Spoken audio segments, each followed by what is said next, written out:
بندے کی 2 رکعت غیر شادی شدہ کی 82 رکعت سے بہتر ہے. کیا شان حضور نے نکاح کرنے والوں کی بڑھائی اور نکاح کے ذریعے برکت حاصل کرنے کا ذریعہ ملا. تو عزیزان ملت اسلامیہ، یہ نکاح فقط آپ یہ نہ سمجھیں کہ ایک خواہش کی تکمیل کا ذریعہ، بلکہ اللہ تبارک و تعالی نکاح کے ذریعے سماج کو سنوارتا ہے، معاشرے کو خوبصورتی عطا فرماتا ہے اور نوجوان لڑکوں اور لڑکیوں کو گناہوں سے بچاتا ہے. سرکار غریب نواز رحمت اللہ تعالی علیہ اپنے مرشد سے نقل کرتے، اپنی مرشد سے روایت بیان کرتے جو انہوں نے خود سنا. کہتے کہ میں نے خواجہ عثمان ہارونی کو یہ فرماتے ہوئے سنا. وہ فرماتے ہیں کہ جب حضرت آدم کو زمین پر بھیجا گیا تو 300 سال کے بعد حضرت آدم اور حضرت حوا کی ملاقات ہوئی، ملن ہوا، قربت ہوئی. حضرت جبرائیل آئے، حضرت آدم سے کہا یہ اللہ کے پیغمبر غسل کرو، غسل کرو. یہ پہلی قربت تھی اور پہلا غسل. حضرت آدم نے جب کیا تو حضرت جبرائیل سے کہا بھائی جبرائیل، غسل کرنے کے بعد بڑا سکون ملا، یہ بہت اچھا نسخہ ہے. جبرائیل نے کہا آپ کو پتا ہے کہ اس کی برکتیں کیا ہیں؟ کہا جبرائیل تم بتاؤ. تو حضرت آدم نے جب یہ کہا تو حضرت جبرائیل کہنے لگے سنو، آپ نے غسل کیا تو آپ نے جو غسل کیا تو آپ کے جسم کے ہر بال کے بدلے 1 سال کی عبادت لکھ دی جائے گی. اور آپ کی جسم سے جو پانی کے قطرات ٹکرا کر زمین پر آئے گے، اس پانی کے قطرات سے ہر قطرے سے اللہ فرشتے کو پیدا کرے گا اور وہ فرشتہ قیامت تک نیکی کرے گا اور اس کا سارا ثواب آپ کے نامہ اعمال میں لکھ دیا جائے گا. لیکن حضرت آدم نے اپنی بات نہیں کی، ساتھ ہماری بات بھی کی. کہا یہ صرف میرے لیے ہے یا میری اولاد کے لیے بھی ہے؟ تو کہا نہیں، یہ آپ کی اولاد کے لیے بھی ہے.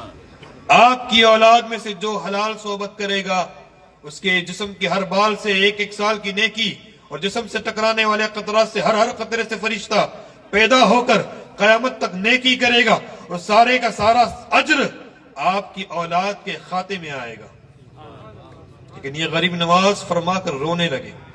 قطب الدین بختیار کاکی رضی اللہ تعالیٰ عنہ کہتے ہیں حضور اس میں رونے کی کیا بات؟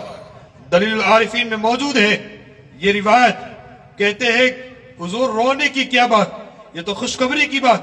کہا کہ تم نے بات کا ایک پہلو دیکھا، دوسرا پہلو کی طرف نظر ڈالو اور سمجھو یہ تو حلال صحبت کی بات ہے. اگر کوئی حرام صحبت کرے، ناجائز سمت قائم کرتا ہے تو سنو اس کی سزا کیا ہے کہ اس کے جسم کے ہر بال سے 1 سال کا گناہ لکھ دیا جائے گا.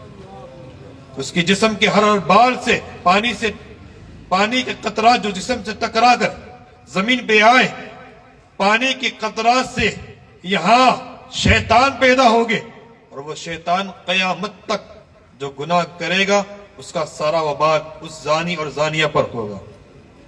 بتاؤ یہاں ایک گناہوں کا بوجھ ہم سے اٹھایا نہیں جاتا.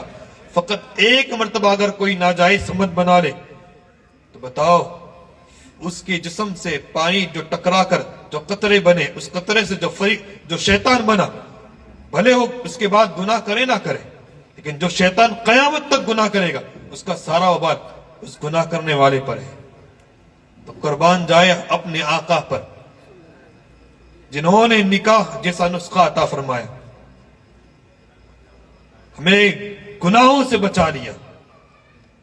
اور سنو اللہ نے اس لیے کہا، حضور اسلام فرماتے اگر کوئی نوجوان نو عمری کے اندر یعنی جوانی جو چڑھتی جوانی ہے اس جوانی میں اگر کوئی نکاح کر لے تو شیطان چیخ مار کر کہتا ہے ہائے ہلاکت ہائے ہلاکت، اس نے اپنا دین مجھ سے محفوظ کر لیا. یہ میں نہیں حضور فرما رہے. پتا چلا نکاح کرنے سے دین بھی محفوظ ہوتا ہے. میری عزیزان ملت اسلامیہ، یہ قرآن و حدیث کی روشنی میں نے آپ تک یہ پیغام پہنچایا کہ نکاح کرے نوجوان اور ان کے ماں باپ. میں ان سے کہنا چاہوں گا اگر آپ کی عمر ہو چکی ہے اور آپ اس قابل ہے کہ اپنی بیوی کا خرچہ اٹھا سکتے اور اگر نہیں اٹھا سکتے تو ٹینشن لینے کی بات نہیں. یہاں رب کا وعدہ ہے, رب کا وعدہ ہے کہ اللہ نکاح کے ذریعے تمہارے مال میں برکت عطا فرمائے گا. آج جو نوجوان گناہوں کی طرف گامزن ہیں اس کی وجہ یہ ہے کہ نکاح وقت پر نہیں کیا جاتا, وقت گزرنے کے بعد کیا جاتا ہے, گناہوں میں ملوث ہونے کے بعد کیا جاتا ہے. اس وجہ سے میرے آقا نے پہلے ہی فرما دیا تھا نکاح کو آسان کرو تاکہ زنا کرنا مشکل ہو جائے. لیکن ہمارے معاشرے کے اندر حال یہ ہے کہ ہم نے حضور کے فرمان کو پس پشت ڈال کر ہمارا حال یہ ہو گیا کہ زنا کرنا تو آسان ہو گیا لیکن نکاح کرنا مشکل ہو گیا. نکاح کو آسان کرے. میرے آپ سے گزارش ہے, سرور کائنات نے جو ہمیں تعلیم و تربیت فرمائی ہے اس کی طرف اپنے دلوں کو مائل کرے. کیا حضور نے کہا آسان نکاح کرو. آپ کہیں گے کہ زندگی میں پہلی مرتبہ شادی ہوتی ہے, اتنا آسان کیوں کرے؟ حضرت میں بتاؤں اس روئے زمین پر جو نکاح ہوا, جو عظیم و بالا نکاح تھا, وہ سیدہ فاطمہ زہرا اور مولا کائنات کا تھا رضی اللہ تعالیٰ عنہ. جب حضور علیہ السلام نے اپنی شہزادی کا نکاح کیا تو جہیز میں ایک بان کی چارپائی دی جس میں گدا روئی کا, گدا چمڑے کا تھا, جس میں روئی نہیں تھی بلکہ کھجور کے پتے تھے, پتے. ایک مشت جو پانی بھرنے کے لیے دیا جاتا ہے, حضور نے ایک مشت اور 2 چکی دی, 2 پانی کی گھڑے دیے مٹی کے. بتاؤ جن کے ہاتھ میں ساری کائنات کے خزانے ہیں, جو بن مانگے اپنے غلاموں کو عطا کرتے ہیں, جو مالک و مختار نبی ہے, وہ چاہتے تو اپنی شہزادی کو کیا نہیں دے سکتے تھے, لیکن اپنی امت کے غریبوں کے لیے وہ یہ سوچ گئے اور یہ پیغام دے گئے کہ نکاح کو آسان کرو, جیسے میں نے اپنی بیٹی کے لیے آسان کیا. مولا کائنات کے پاس اپنا خود کا گھر نہیں تھا. ایک صحابی رسول نے ان کو مکان دیا. میں آپ سے پوچھنا چاہتا ہوں, سیدہ فاطمہ زہرا خود سے جھاڑو لگاتی, چکی خود پستی تھی, مشکیزیں اپنے کندھے پہ اٹھا کے لاتی تھی. چکیاں پسنے کی وجہ سے ہاتھ میں چھالے پڑ گئے تھے, پیٹھ پر گڈھے پڑ گئے تھے. جب حضور کی بارگاہ میں شکایت کی حضور ہاتھ میں چھالے پڑ گئے, کوئی غلام پیش کرے, کوئی لونڈی عطا کرے مال غنیمت سے, تو حضور نے یہ نہیں فرمایا بیٹی ہاں تمہیں تکلیف پہنچی ہے, بلکہ حضور نے کہا کہ اہل صفہ کے پیٹ پر پتھر ہیں اور میں تمہیں لونڈی عطا کروں؟ یتیم بچے بھوکے پیاسے ہیں, فاطمہ میں تمہیں لونڈی عطا کروں؟ حضور نے تو نکاح آسان کروا کے بتایا. یہ ڈی جے, یہ فضول خرچیاں, یہ آپ کے کس کام آنے والی ہے؟ آپ نے قرضہ لیا شہرت حاصل کرنے کے لیے, وہ 4 دن کی شہرت, وہ 4 دن کا دکھاوا, اور پوری زندگی کی تکلیف آپ کے کندھے پر رہے گی اور کفی افسوس ملتے رہے گے. لیکن اس افسوس سے کیا فائدہ؟ دنیا کو تم دکھانے کے لیے اتنا خرچہ کر رہے ہو جس دنیا کے بارے میں حضور نے یہ فرمایا حب الدنیا رأس کل خطیۃ, دنیا کی محبت ہر برائی کی جڑ ہے, جڑ. میرے عزیزان ملت اسلامیہ, یہ فضول خرچیاں, یہ ڈی جے, یہ آپ کو یہ چند لمحوں کے لیے سکون دے سکتی ہے, لیکن وہ قبر میں وہ آگ کی شکل میں ایسی بھڑکے گی کہ آپ پریشان ہوگے. اور یاد رکھنا یہ دنیا فانی ہے, آخرت باقی ہے. تو اس کی تیاری کرو کہ جس کی طرف ہمیں ہمیشہ ہمیشہ کے لیے جانا ہے. قبر کی تیاری کرو. عزیزان ملت اسلامیہ، یہ الحمدللہ علماء کرام کی بڑی محنتیں ہیں کہ اس شہر ہمت نگر میں ڈی جے اور فضول خرچیوں پر روک لگا دی گئی، اور آپ لوگوں نے بھی بڑی محنتیں ہمارے ساتھ کی اور ہماری بات پر عمل کیا. اللہ آپ کو جزائے خیر عطا کرے. لیکن آپ یہ بھی کریں کہ اپنے شادیوں کو آسان کریں، تاکہ جو غریب پڑوس میں بیٹی ہے اسے تکلیف اور رنج نہ پہنچے کہ کاش میرا باپ بھی امیر ہوتا تو مجھے یہ ساری چیزیں دیتا. آپ پڑوسیوں کا سوچیں. امت کا حضور نے پوری زندگی اپنے بارے میں، اپنی اولاد کے بارے میں نہیں سوچا تو اپنی امت کے بارے میں سوچا، غریب امت کے بارے میں سوچا. تو عزیزان ملت اسلامیہ، وقت کی قلت کو پیش نظر رکھتے ہوئے، ماحول سرد ہونے کی وجہ سے اور وقت بھی زیادہ ہو چکا ہے، مجھے جہاں تک جو باتیں کہنے کے لیے مجھے کہا گیا تھا میں نے سارے پیغامات آپ تک پہنچا دیے.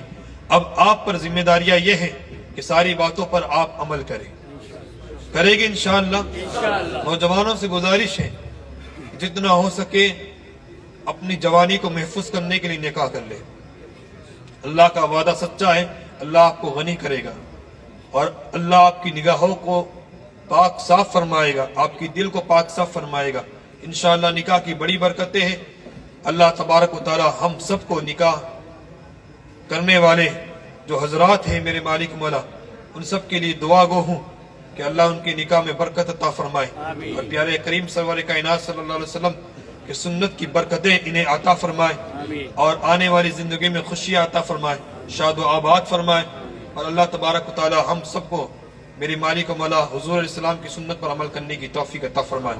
آمین بجائے سید المرسلین وآخر دعوانا الحمدللہ رب العالمین. السلام علیکم ورحمۃ اللہ وبرکاتہ. صلاۃ و سلام کے لیے کھڑے ہو جائیں.